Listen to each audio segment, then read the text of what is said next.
Halo sahabat belajar, apa kabar kalian hari ini? Semoga kalian semua dalam keadaan sehat walafiat. Jumpa lagi bersama Ibu Arista Agustini.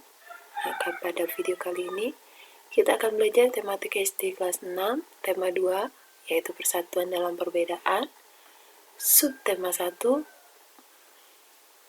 dan pembelajaran 5 dan 6. Adapun muatan mata pelajaran yang akan kita bahas pada hari ini adalah ada IPS, kemudian ada SBDP,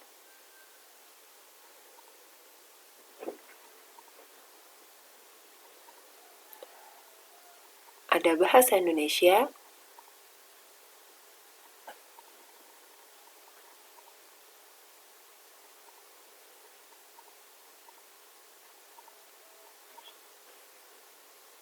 dan terakhir ada PPKN.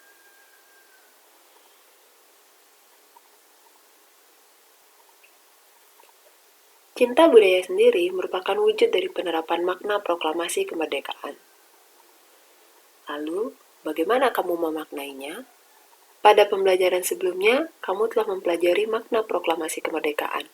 Sebagai bagian dari bangsa Indonesia, kamu harus memaknai proklamasi kemerdekaan dalam kehidupan sehari-hari dengan sikap positif. Sikap positif terhadap makna proklamasi kemerdekaan merupakan wujud penghargaan bagi perjuangan para pahlawan bangsa. Berikut makna proklamasi kemerdekaan yang bisa kamu lakukan dalam kehidupan sehari-hari.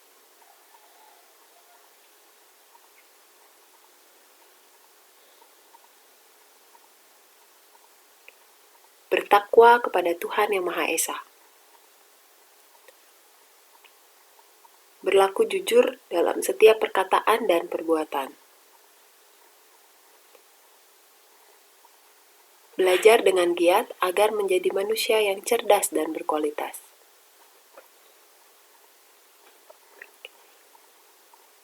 Menerapkan konsep Bhinneka Tunggal Ika dalam pergaulan sehingga tidak membeda-bedakan dalam berteman.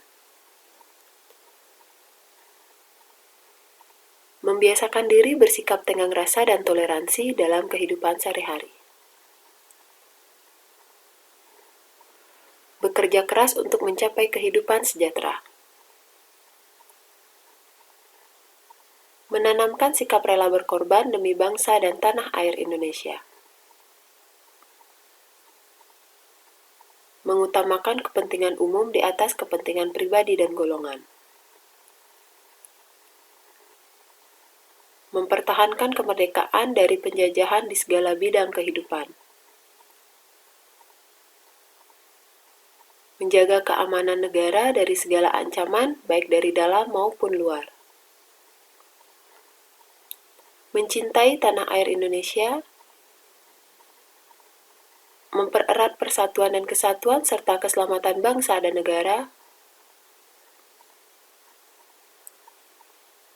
Merasa bangga sebagai bangsa Indonesia dan bertanah air Indonesia.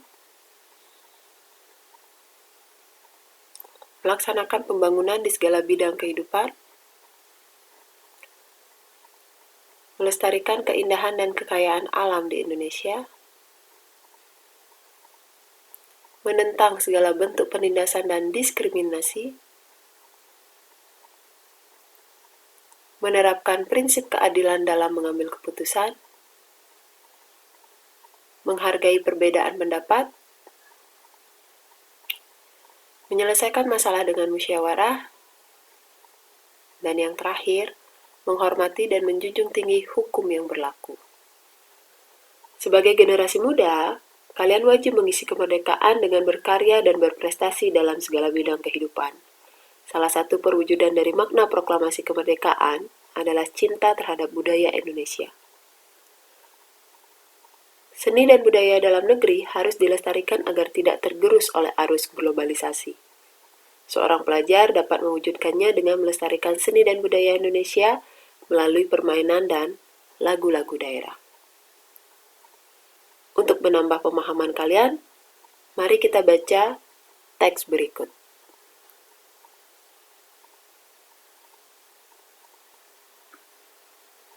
Edo, Lani, Siti, Udin, Dayu, dan Beni berencana mengikuti festival budaya. Saat ini, mereka sedang berdiskusi untuk menentukan budaya yang akan mereka usung. Edo dan teman-temannya sangat antusias mengikuti festival ini. Mereka ingin memperkenalkan seni dan budaya suku-suku yang ada di Indonesia. Menentukan kebudayaan mana yang akan dipilih tidak mudah. Semua budaya yang dimiliki Indonesia sangat beragam dan menarik. Akhirnya, Edo dan teman-temannya memutuskan untuk memperkenalkan permainan Rangku Alu. Permainan Rangku Alu berasal dari Nusa Tenggara Timur. Dalam masyarakat Manggarai, Rangku Alu dilakukan untuk merayakan hasil panen perkebunan dan tani. Edo dan teman-temannya sangat bangga dengan kebudayaan Indonesia. Nah, setelah kalian membaca teks tersebut, berikut tugas yang harus kalian kerjakan.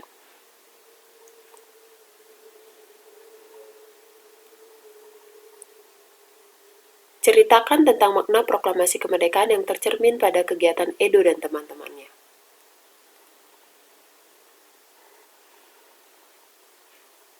Apa yang bisa kamu pelajari dari kegiatan Edo dan teman-temannya terkait makna proklamasi kemerdekaan?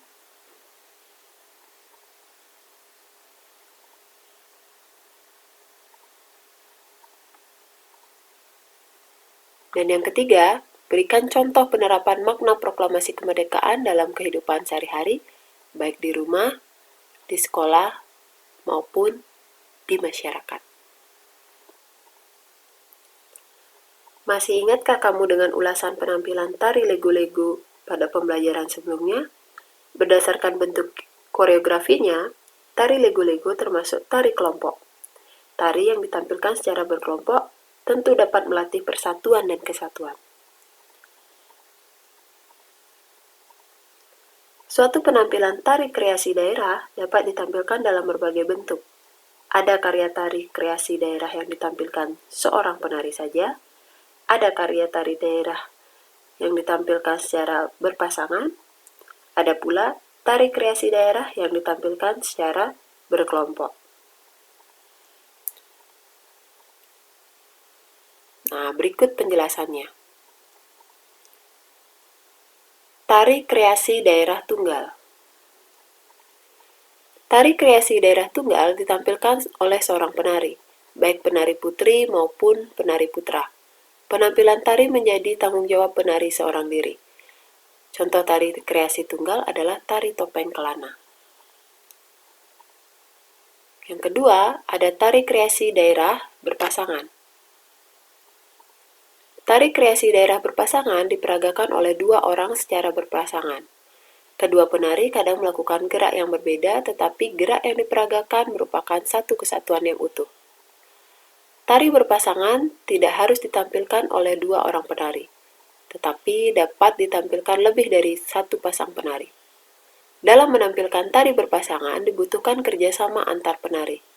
Contoh tari kreasi daerah berpasangan adalah tari Sekar Ibing.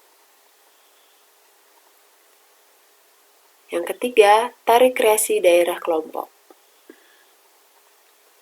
Penampilan tari kreasi daerah kelompok diperagakan oleh lebih dari dua orang penari dengan pengungkapan yang sama.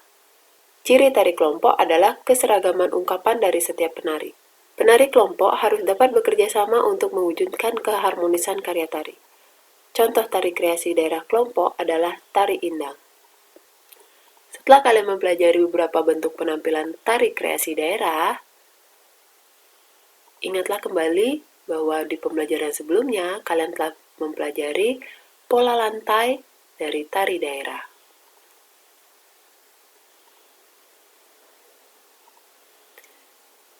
Berikut tugas yang harus kalian kerjakan. Amati gambar berikut dan gambarlah pola lantainya. Buatlah jawaban kalian dalam bentuk tabel.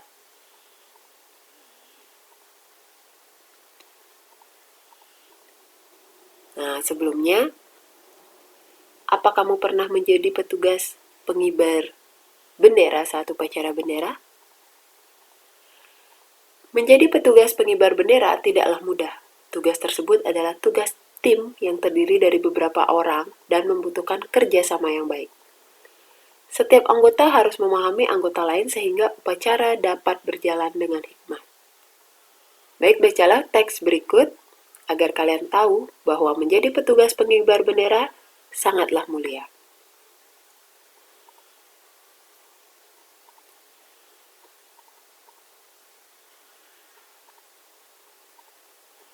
Pengibar Sangsaka Merah Putih. Peristiwa proklamasi kemerdekaan melibatkan banyak pihak, salah satunya adalah mereka yang mengibarkan Sangsaka Merah Putih. Berkibarnya bendera merah putih menegaskan berdirinya negara Indonesia yang merdeka dan berdaulat. Abdul Latif Hendraningrat adalah salah satu pengibar bendera pada tanggal 17 Agustus 1945 di Pegangsaan Timur, Jakarta. Ia adalah lulusan Sekolah Tinggi Hukum. Saat menjadi mahasiswa, ia mengajar bahasa Inggris di beberapa sekolah menengah swasta, seperti yang dikelola oleh Muhammadiyah dan perguruan rakyat. Ia juga ditugaskan ke New York untuk memimpin rombongan tari. Abdul Latif Hendraningrat pernah menjadi pasukan pembela tanah air dan ikut dalam berbagai pertempuran. Ia pernah menjadi komandan komando kota ketika Belanda menyerbu Yogyakarta 1948. Kemudian, ia ditunjuk sebagai Atase Militer RI untuk Filipina tahun 1952, lalu dipindahkan ke Washington hingga tahun 1956. Nah, pada pembelajaran sebelumnya, kalian telah belajar menyajikan informasi penting dalam bentuk peta pikiran.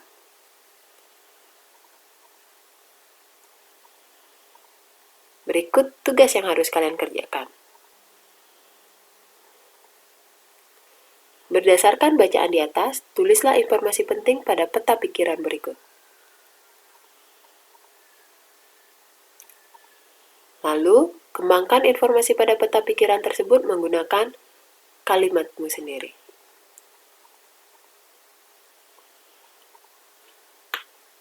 Mewujudkan keutuhan dan kesatuan dalam Negara Kesatuan Republik Indonesia merupakan kewajiban seluruh bangsa Indonesia.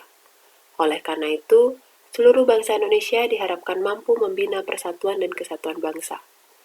Upaya tersebut dilakukan untuk menghindarkan bangsa Indonesia dari berbagai ancaman, baik dari dalam maupun luar negeri. Selain itu, menjaga persatuan dan kesatuan bangsa penting dilakukan untuk mencegah perselisihan dalam kehidupan yang beragam. Berikut bagaimana cara kita membina persatuan dan kesatuan NKRI.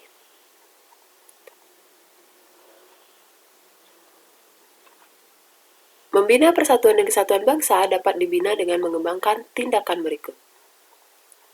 Membina sikap toleran dalam kehidupan beragama, membina sikap patriotisme dan setia kawan, bersikap terbuka terhadap berbagai perubahan serta kemajuan zaman, mengembangkan sikap saling menghargai dan menghormati, membina kerjasama antar daerah, memberikan bantuan kepada orang yang membutuhkan tanpa memandang daerah, suku, dan agama, mengutamakan kepentingan bangsa dan negara dibandingkan dengan kepentingan pribadi, serta mempelajari berbagai budaya dan kesenian daerah. Lalu, bagaimana upaya pemerintah membina persatuan dan kesatuan bangsa? Dengan menegakkan supremasi hukum, memberikan pelayanan publik secara adil, mencanangkan konsep tri kerukunan umat beragama, menyelenggarakan kegiatan yang melibatkan partisipasi dari berbagai daerah. Lalu, apa saja manfaat membina persatuan dan kesatuan bangsa?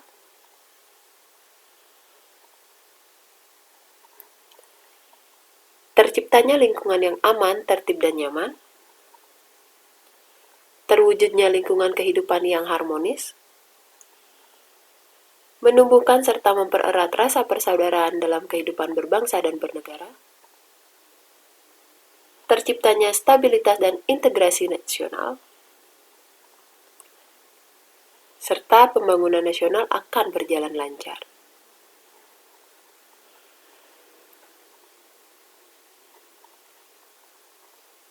Baik, setelah kalian mengetahui bagaimana membina persatuan dan kesatuan NKRI, berikut tugas yang harus kalian kerjakan.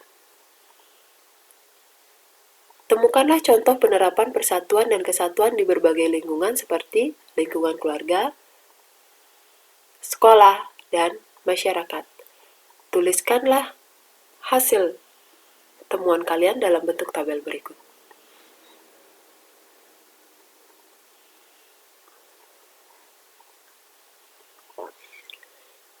Baiklah, anak-anak ibu sekalian dan sahabat belajar, sekian pembelajaran kita hari ini. Semoga apa yang kita pelajari bisa bermanfaat dan mudah dipahami. Akhir kata ibu ucapkan, terima kasih. Sampai jumpa pada video pembelajaran selanjutnya. Dadah!